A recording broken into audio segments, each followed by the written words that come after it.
Welcome to the Slop Farm. Enjoy the video. You'll start by stopping Apache and MySQL in the Xampp control panel so files aren't locked. This prevents corruption. Next, make 2 backups. Copy htdocs and MySQL/data to an external folder and export any databases if possible.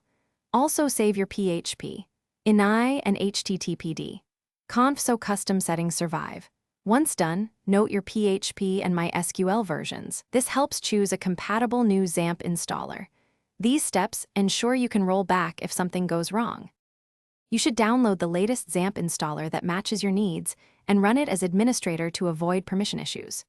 During installation, choose the same path only if you're comfortable replacing core files, otherwise install to a new folder. When the installer asks about overwriting, opt to preserve your personal folders like htdocs and MySQL/data if available, or skip overwriting config files. Installing fresh keeps service registration clean, and installing to a new folder reduces downtime and conflicts with old services. After installation, copy your backed up htdocs and database exports into the new Xampp folder carefully. If you installed fresh, import databases via phpMyAdmin or MySQL command line.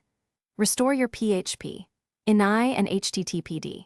Conf changes one at a time to avoid syntax errors, then start Apache and MySQL and test each site.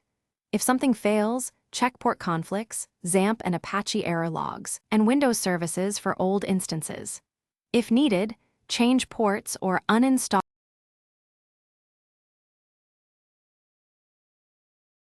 Thanks for watching. Consider subscribing if we helped you today.